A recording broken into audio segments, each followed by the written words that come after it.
ciudad en Cartagena es una ciudad donde los cubanos y las cubanas se sienten muy bien porque se parece mucho a La Habana.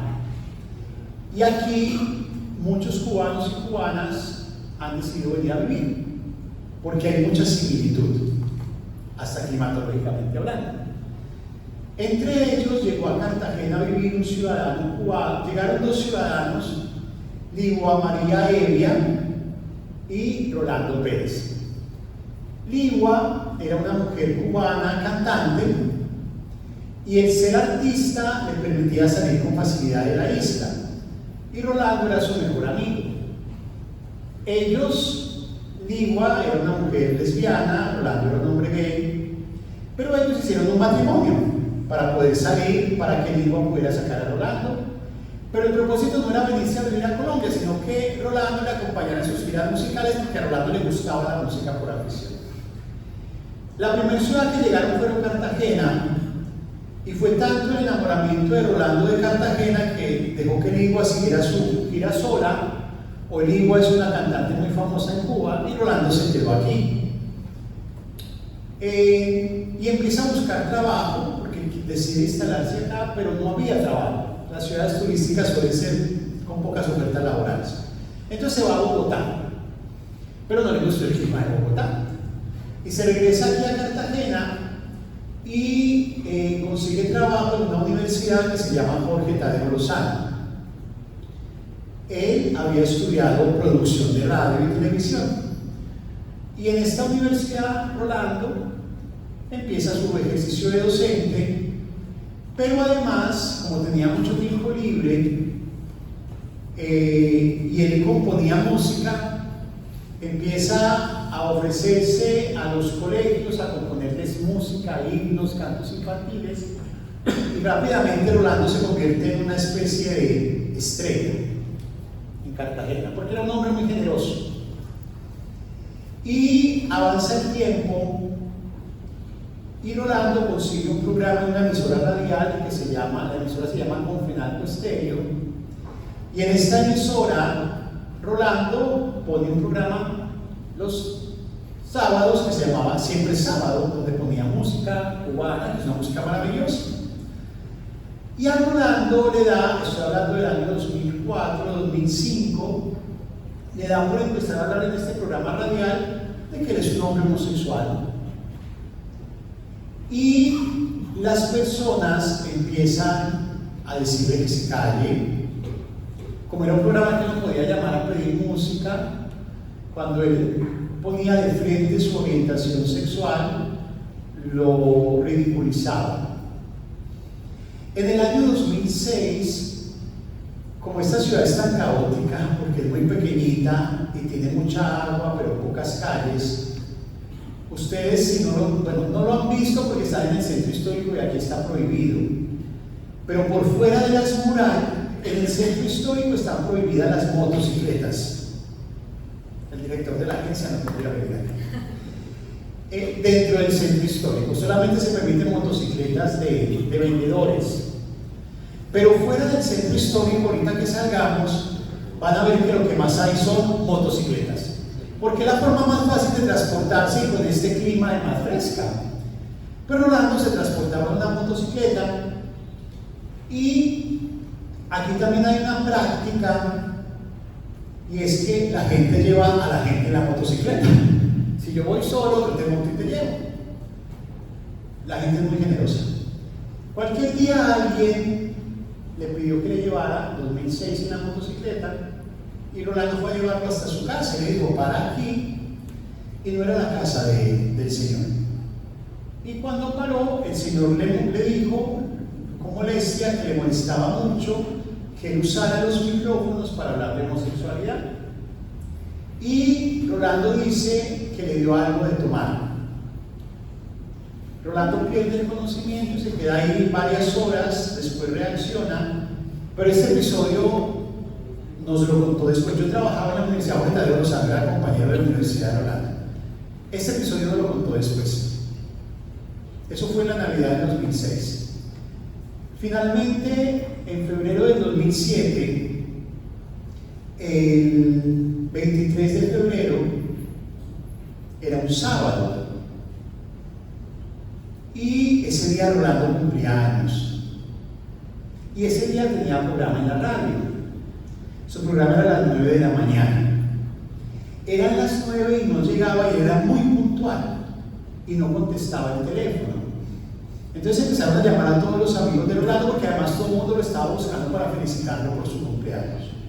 No aparecía, no aparecía.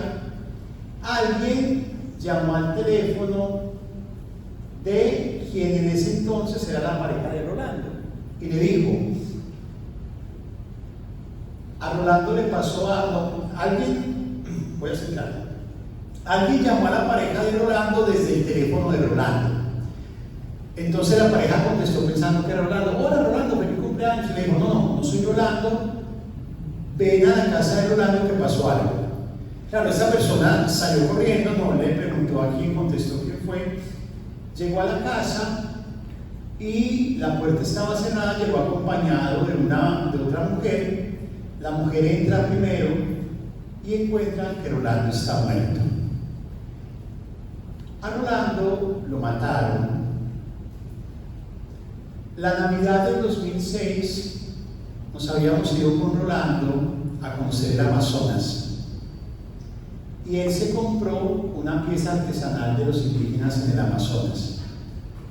Y decidió usar esa pieza artesanal para frenar la puerta de la habitación cuando había mucha brisa del viento.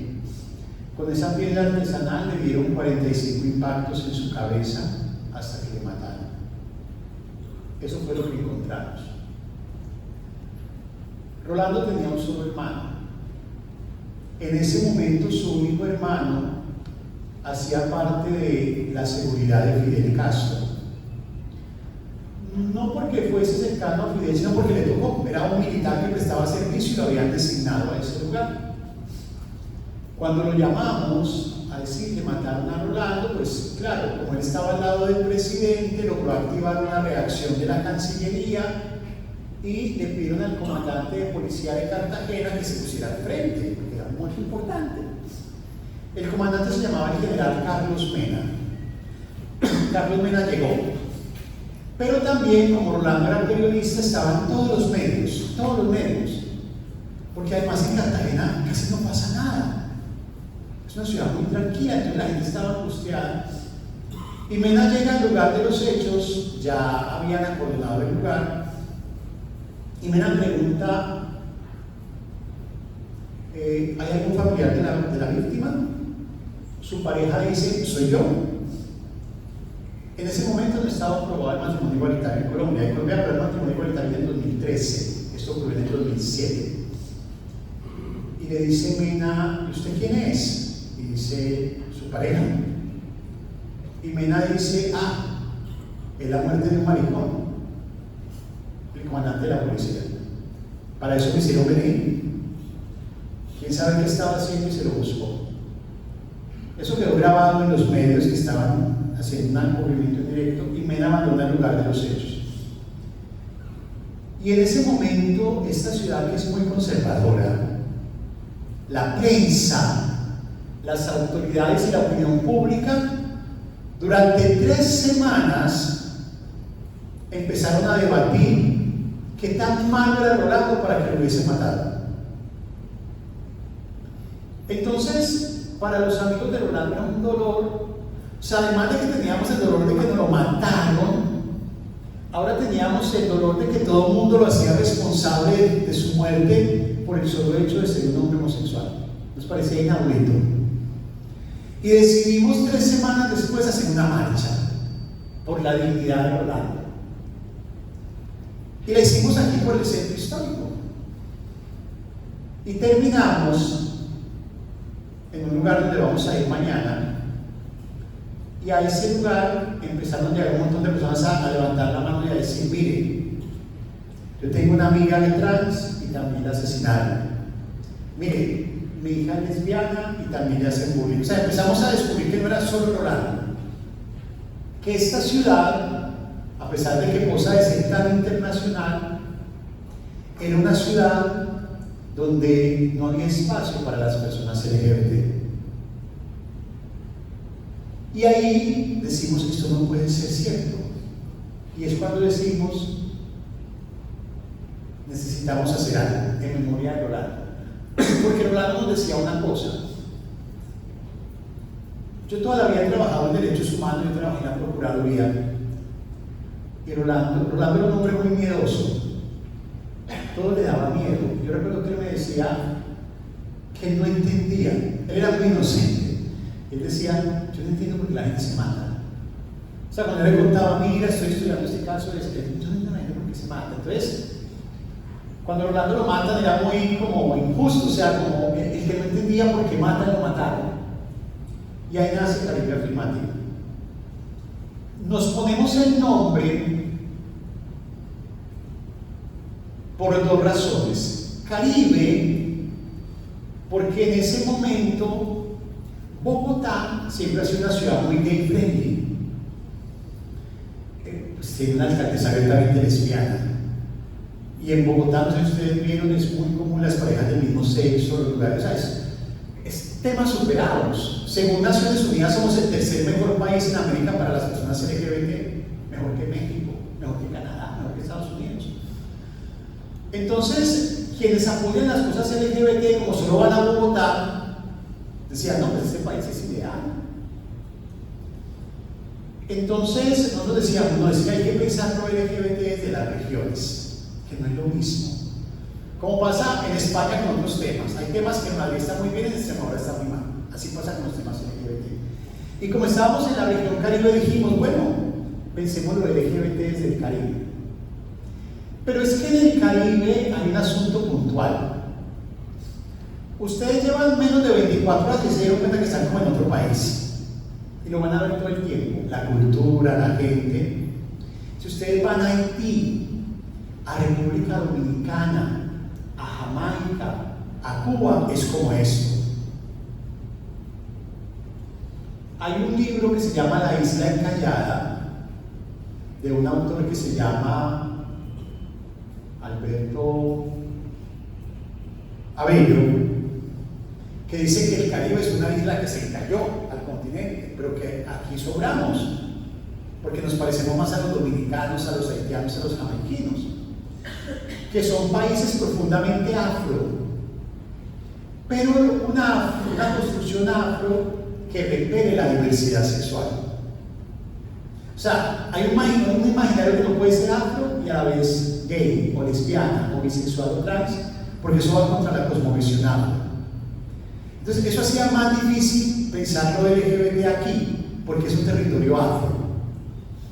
Entonces decimos, vamos a pensar lo LGBT Caribe, por eso nuestro nombre.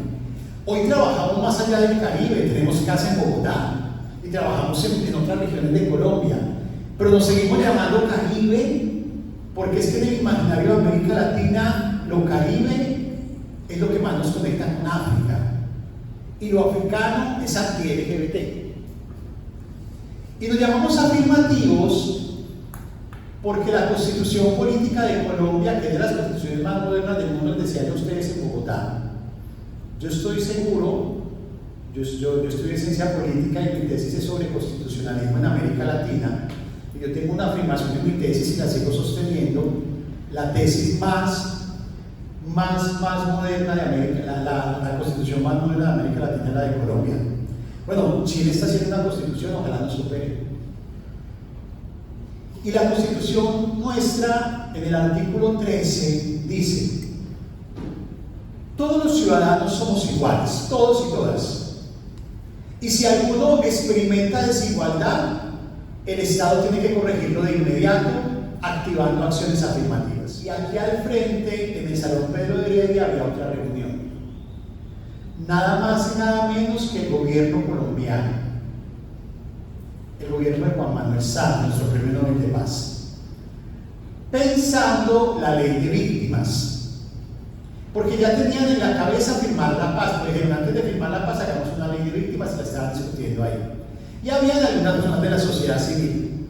Un día, y esto es vida real, debemos escribirlo en un texto junto con la la universidad un día salí yo para el baño, que hay que salir como les mostré, y salió una señora de allá que se llama Paula Gaviria, que ahora es la encargada de los asuntos de desplazamiento de Naciones Unidas, ¿no? Muy importante ahora.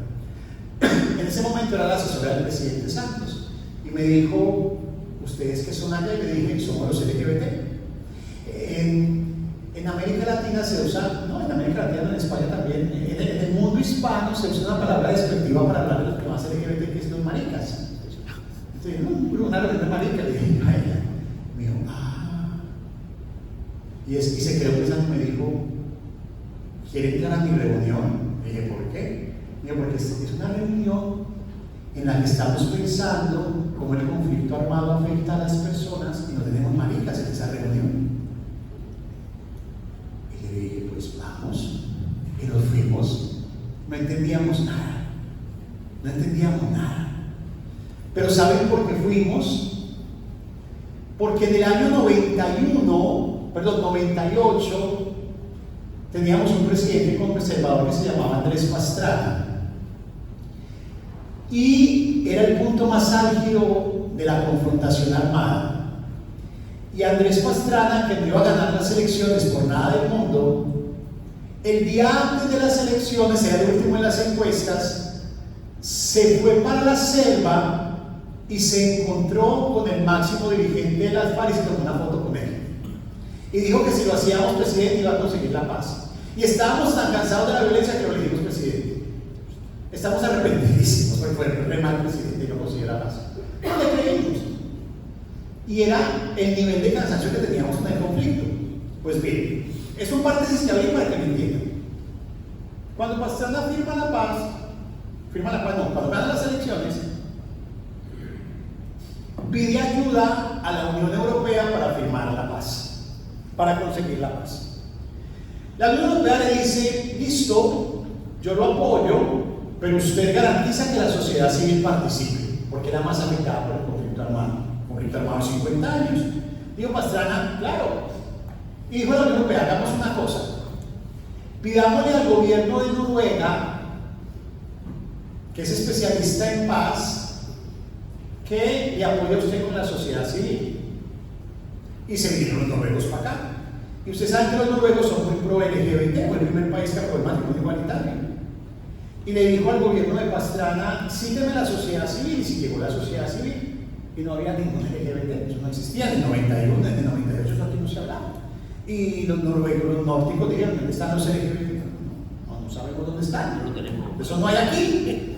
Entonces dijeron, bueno, necesito que los busque.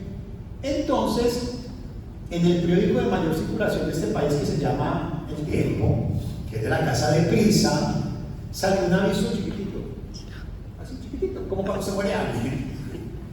Si en Colombia hay algún homosexual, decía el aviso, así, si en Colombia por casualidad hay algún homosexual, les invitamos a una reunión en tal dirección de Bogotá. Y ya, ese era el aviso, punto y final. Bueno, decía, homosexuales que hayan sido víctimas del conflicto armado o que conozcan cómo el conflicto armado afectó a homosexuales. La reunión se hizo en Bogotá en un salón que cabían 10 personas. Yo fui a esa reunión. Yo no he sido víctima del conflicto, pero conocía historias. Llegamos 122 personas de todo el país. Y esa fue la primera vez que en este país se juntaron los LGBT. Es decir, para el acta que están haciendo, para la tarea que les pusieron. En Colombia, la primera vez que los LGBT nos juntamos fue para hablar de paz. Somos hijos de la paz. No nos juntamos para hacer una marcha del orgullo, no. Ni para hacer una discriminación contra todo el mundo, no, ya tenemos de eso. Pero lo primero que hicimos fue decir, el conflicto armado nos afecta, necesitamos la paz. Pero después de esa reunión nunca nos volvieron a citar. Eso es el 98, Pastrana se olvidó de nosotros, fue un presidente malísimo, y después vino Uribe y paré de contar y ya, chao. Entonces, vuelvo a la historia del salón del lado. Cuando esa señora me invita, a mí me vuelve la memoria y me voy corriendo para la reunión. Pero en esa reunión todo el mundo llegó, mire, tenemos tantos casos de desplazamiento forzado y tantas amenazas y tantos secuestros. Yo no tenía nada. Dije, no, yo acabé de venir. Bueno, para la próxima traigo información. La próxima era en un mes. Y nosotros estábamos apenas empezando a organizarnos.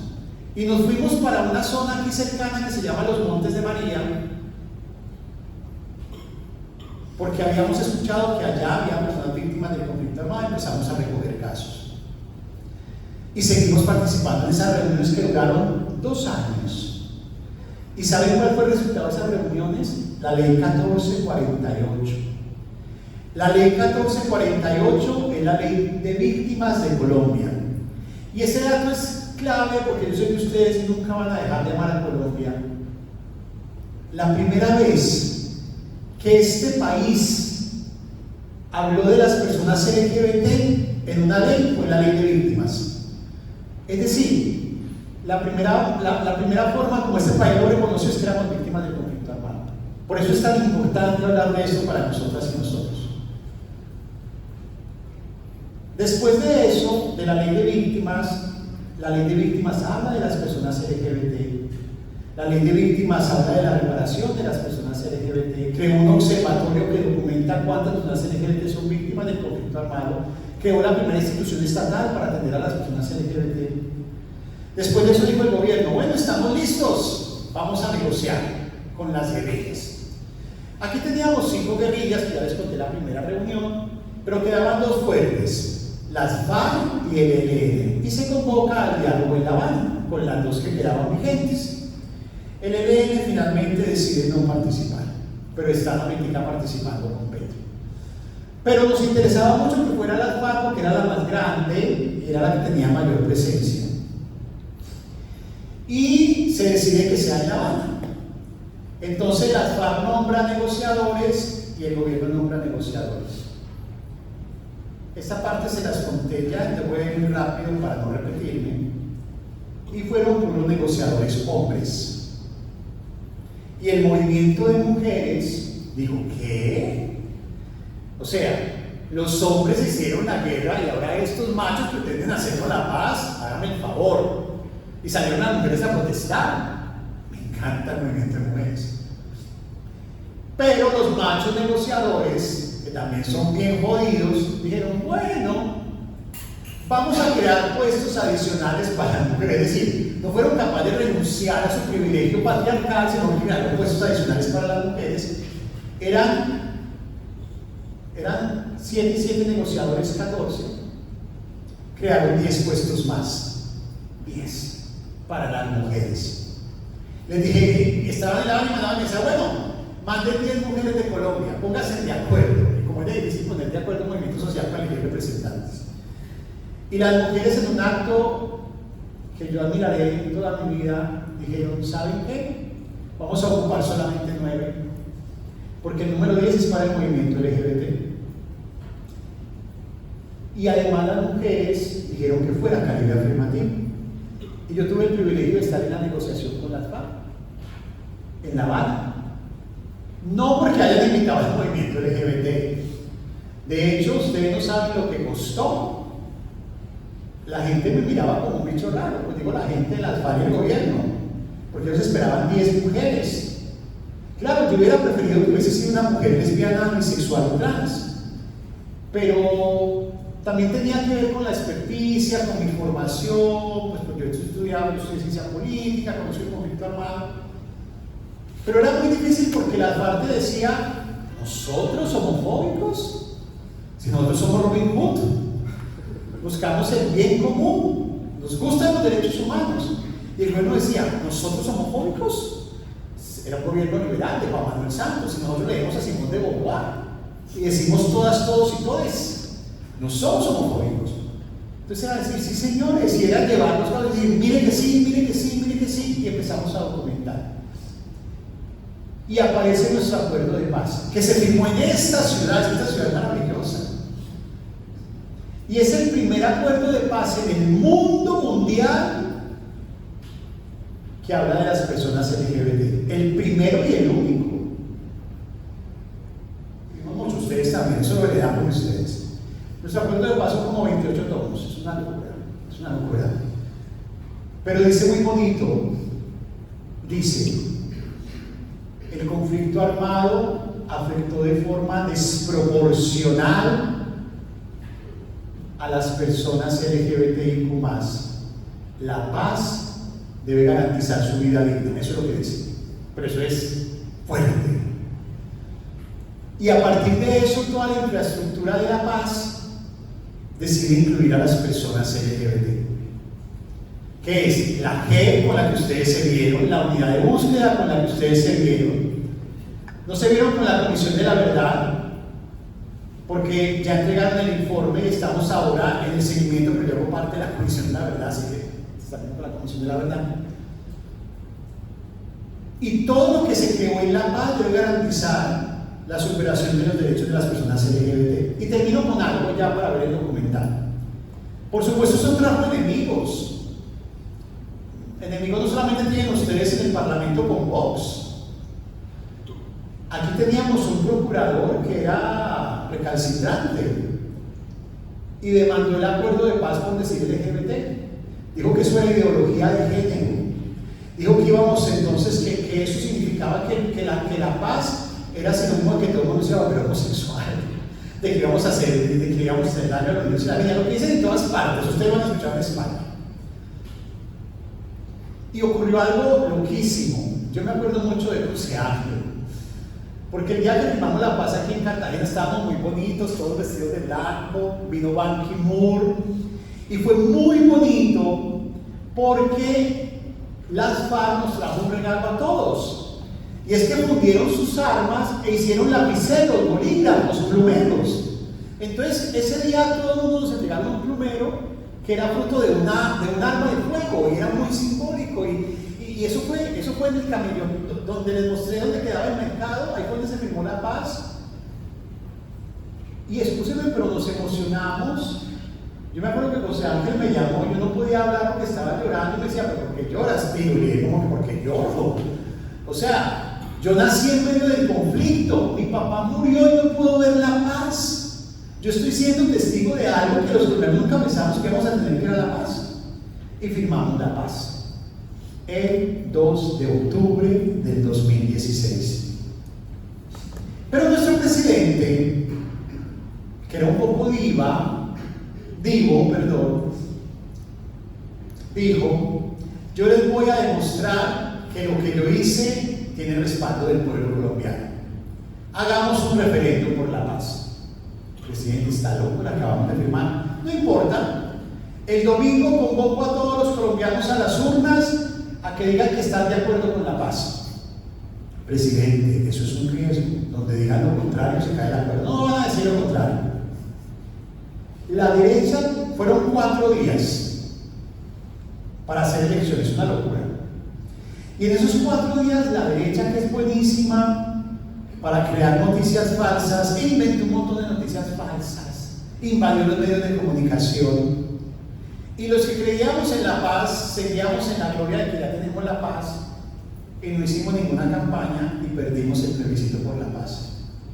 Y ahí llegó otra llamada de Extremadura. Explíqueme esa lo que era de Colombia. ¿Cómo que ustedes el martes ganaron la paz y el domingo le echaron para atrás? Ganó el no. Y como la Constitución dice que cuando algo se plebiscita, hay que acoger el resultado del plebiscito, nos quedamos en acuerdo de paz. Y eso fue una cosa muy rara, nadie entendía.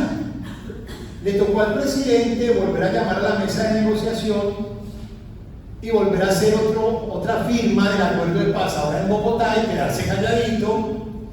Por fortuna el acuerdo no se modificó. La derecha empezó a presionar que tenían que modificarlo, pero hay el presidente que fue muy malabarista, logró no modificarlo, y además en el entretanto le llegó el premio Nobel de Paz. Entonces eso un poco fue un bálsamo. Piensa la historia de nuestro acuerdo de paz. Ahora van a ver un video que se llama Una sola golondrina no hace llover. Cuando nosotros nacimos, la ciudad tenía una discusión muy hostil frente a las personas LGBT, haciéndolas pasar como malas. Entonces, ante esa situación, lo que nosotros hicimos fue buscar como solidaridad. Y la encontramos en este centro. Este centro está dirigido en ese momento por una mujer de Madrid.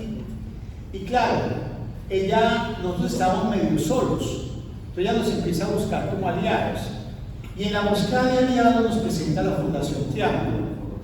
Y lo que nos propone Miguel, perdón, ¿tú me ayudas? ¿Sí está? Sí, que no lo calculo, lo estoy diciendo muy bien. Ah, bueno. Mientras yo hablo, para que nos entreguen bien el video, porque yo estoy hablando para hacer tiempo, pero si dependen de mí, es que no vamos a poder tener el video. Entonces, ellos van a ir muy bien para que vayan. Dile a Johanna que revise que baje bien el video, por favor. Bueno, entonces, lo que nos propone el centro es hagamos algo de impacto ciudadano. Algo como para que la ciudadanía deje de ver mal a los LGBT. Digo, listo. Pero no teníamos aliados, nos presenta la Fundación Triángulo de España. En ese momento estaba frente a Extremadura José María Núñez. Y José María nos dice, pues lo único que sabemos hacer es cine. Hacían su festival de cine, cine. Entonces nos dijo, ¿por qué no hacen un festival de cine allá? Y claro, aprovechando que esto es del Estado español, ustedes saben que los derechos de películas son muy costosas, entonces nos mandaron un montón de películas de España más malas. Pues no es la palabra mala, sino muy densas. Una ciudad que nunca había hablado de temas LGBT y unos cortos muy teoría crítica, muy como de expertos en el cine, y eso no va a ser bien. Eso va a ser un efecto contraproducente. Y no sabíamos qué hacer. Y en ese momento dijeron, miren, hay una película que hicieron en La Habana con apoyo de la cooperación española que se llama Fresa de Chocolate. Es muy elemental, pero es una película para Luis en temas LGBT. Y uno de los protagonistas de la película trabaja con la cooperación española.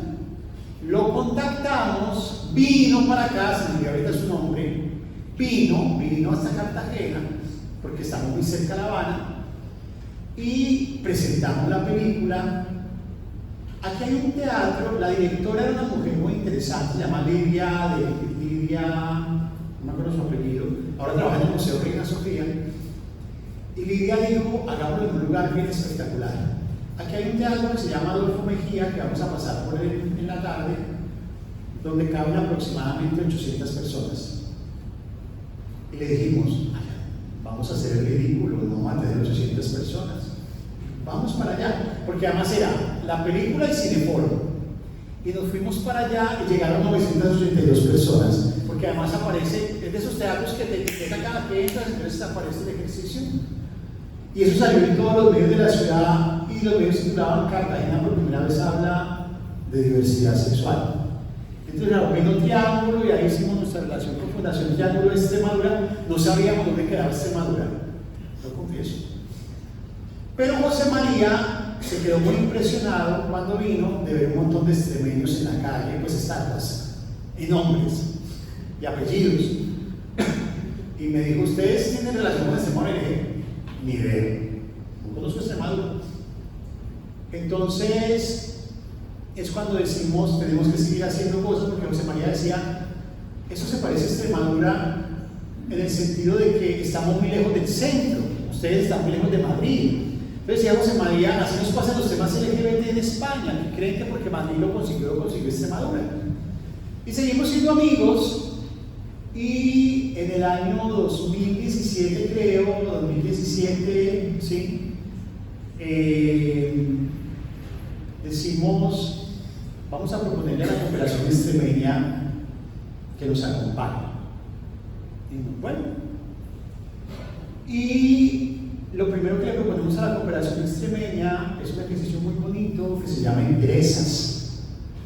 Y es que nos dimos cuenta que era muy difícil ser LGBT, muy difícil ser LGBT en Colombia, pero más difícil aún ser una mujer lesbiana, bisexual o trans, porque esta sociedad es muy machista y muy patriarcal.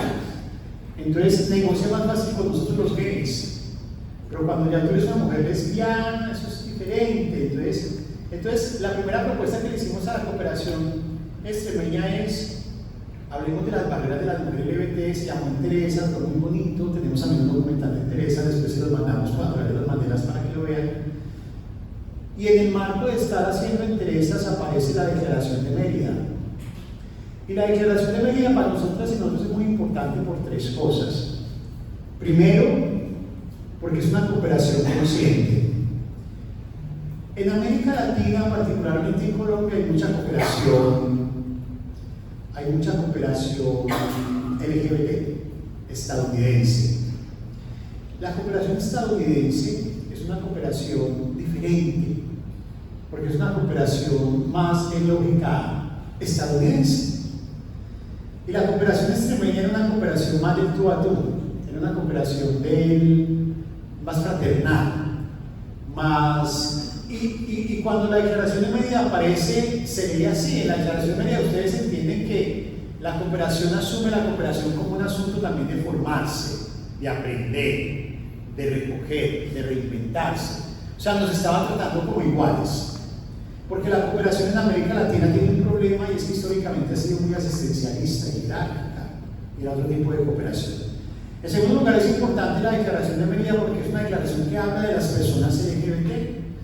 Y la cooperación no incluye a los LGBT, y cuando los incluye como para tenerlos quietecitos, como para que no jodan. Y pensar y esto es ejemplar en el mundo, o sea, lo que pasó en Mérida impacta al mundo entero, eso no ha pasado en ninguna parte del mundo. Y es que una ciudad como Mérida, en Extremadura, diga, aquí vamos a pensar una cooperación para las personas LGBT.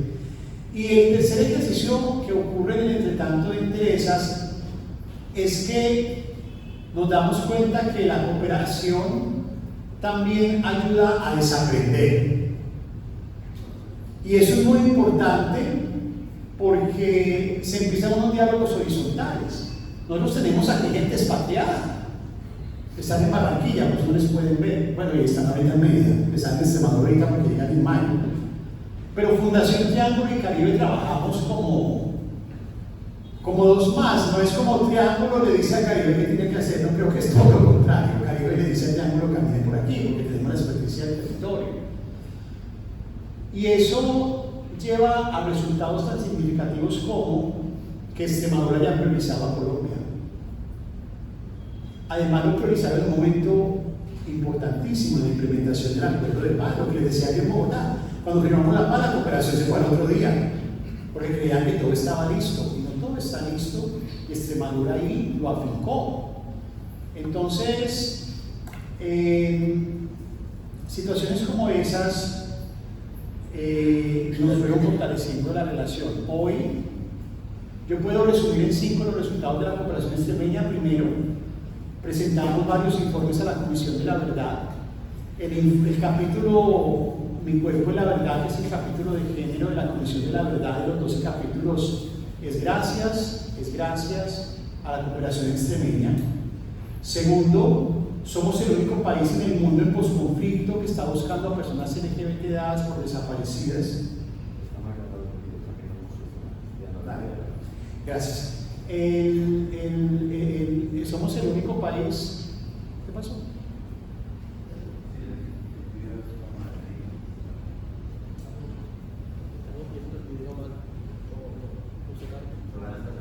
Ok, qué vergüenza con ustedes.